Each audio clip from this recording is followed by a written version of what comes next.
بسم اللہ الرحمن الرحیم۔ آدھی رات کو اٹھ کر کچھ بھی مت کھائیں، اس سے پیٹ میں پانی بھر جائے گا۔ زیادہ سونے سے یادداشت کمزور ہوتی ہے۔ سانس کی تکلیف کا مسئلہ ہو تو زیتون کے تیل سے چھاتی کی مالش کیا کرو۔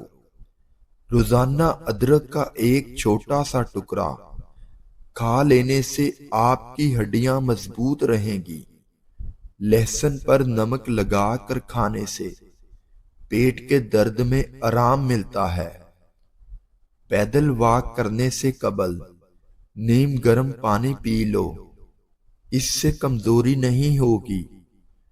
ناظرین، اگر آپ کو ہماری ویڈیو پسند آئے تو چینل کو لازمی سبسکرائب کیجیے۔ دوپہر کے کھانے کے بعد ایک لہسن کھا جائیں، اس سے وزن تیزی سے کم ہو جائے گا۔ گھر میں رزق کی تنگی ہو جائے تو یہ کام شروع کر دیں۔ صبح اٹھتے ہی سورہ یاسین کی تلاوت شروع کریں۔ کم روشنی میں کتابیں پڑھنے سے نظر کمزور ہو جاتی ہے۔ جسم پر سرسوں کے تیل کی مالش کرنے سے گیس کی پرابلم ختم ہو جاتی ہے۔ زیادہ سوچنے سے ڈپریشن کی بیماری لگتی ہے۔ لیموں اور پودینے کا رس ملا کر پینے سے ہاضمہ اچھا ہوتا ہے۔ ناظرین، رات کی بچی ہوئی روٹی کھانے والا انسان کبھی بوڑھا نہیں ہوتا۔ جسم میں 20 سال جیسی طاقت ہمیشہ رہتی ہے۔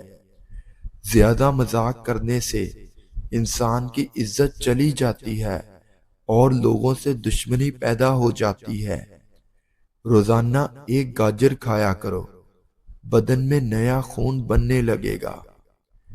یوگا کرنے سے آپ پیٹ کی بیماریوں اور شوگر سے دور رہ سکتے ہیں۔ اگر آپ کو سونے سے قبل سوچنے کی عادت ہے تو اس سے ذہن کمزور ہونے کی علامت ہے۔ رزق کسی کے ہاتھ میں نہیں ہے، اللہ کریم جسے چاہے بے حساب دیتا ہے۔ جس عورت کے ٹانگوں پر بال زیادہ ہوں، ایسی عورت پہلی بیٹی جنم دیتی ہے۔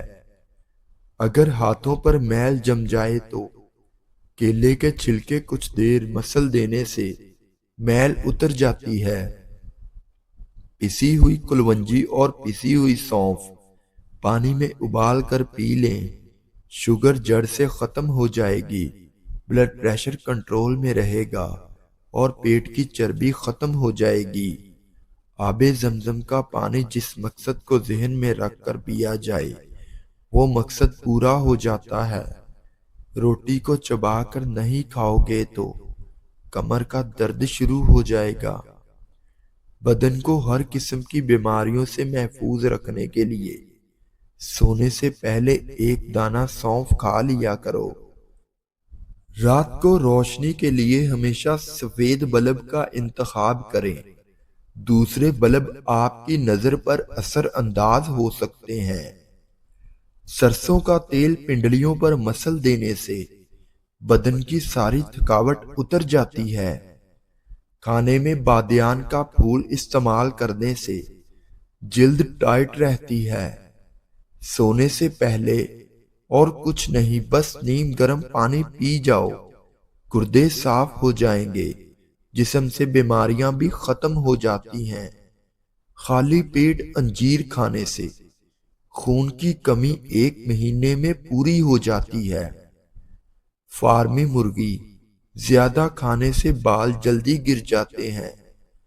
ٹھنڈے پانی سے غسل سے بدن کمزور ہو جاتا ہے۔ ماتھے پر زیتون کے تیل کی مالش کرنے سے انسان ذہانت میں اضافہ ہوتا ہے۔ اولاد کے لیے جو چیز گھر میں لاؤ، پہلے لڑکی کو دو پھر لڑکے کو دو۔ کدو کے بیج کھانے سے بال لمبے ہوتے ہیں اور بال مضبوط ہو جاتے ہیں۔ کدو کھانے سے آپ کو نیند بھی بہتر آتی ہے۔ صبح اٹھ کر غرارے کرنے سے چھاتی صاف رہتی ہے۔ ہم سفر خوبصورت نہ بھی ہو مگر قدر کرنے والا ہونا چاہیے، کیونکہ گھر پیسے اور ملاقات سے نہیں بنتے بلکہ محبت اور اتفاق سے بنتے ہیں۔ کیلا بدن کی توانائی میں اضافہ کرتا ہے۔ جگر کی خرابی میں فالسے کا استعمال بے حد مفید ہے۔ جو بھی دوائیاں زبان کو کڑوی لگنے لگے تو جان لو ان کے اندر صحت اور خوبصورتی کے ہزاروں ذرائع موجود ہیں۔ چھوٹے بچوں کو چائے کے عادی نہ بنائیں، ورنہ چھوٹی ہی عمر میں شوگر کے مریض بن جائیں گے۔ انڈے کا ابلا ہوا پانی ضائع مت کریں، چہرے کو اس سے دھو لیا کرو، جھریاں ختم ہو جاتی ہیں۔ کلونجی کے 5 دانے نہار منہ کھا لینے سے بدن کی اضافی چربی ختم ہو جاتی ہے۔ نابینا افراد کو عام انسان کی طرح خواب نہیں آتے۔ کھانا گرم کر کے کھانے کی عادت سے معدہ کمزور ہو جاتا ہے۔ کبھی بھی اپنے نصیب کی شکایت نہ کرنا۔ تم اتنے سمجھدار نہیں ہوئے کہ رب کے فیصلوں کو جان سکو۔ چاول کھانے کے بعد دودھ یا پانی استعمال نہ کریں، ورنہ بدترین قسم کا ہیضہ ہو سکتا ہے۔ دیسی گھی کھاؤ، دال استعمال کرو، یہ پٹھوں کے لیے بہترین چیزیں ہیں۔ شہد اور نمک ملا کر دانت صاف کرنے سے آپ کے دانت چمک جائیں گے۔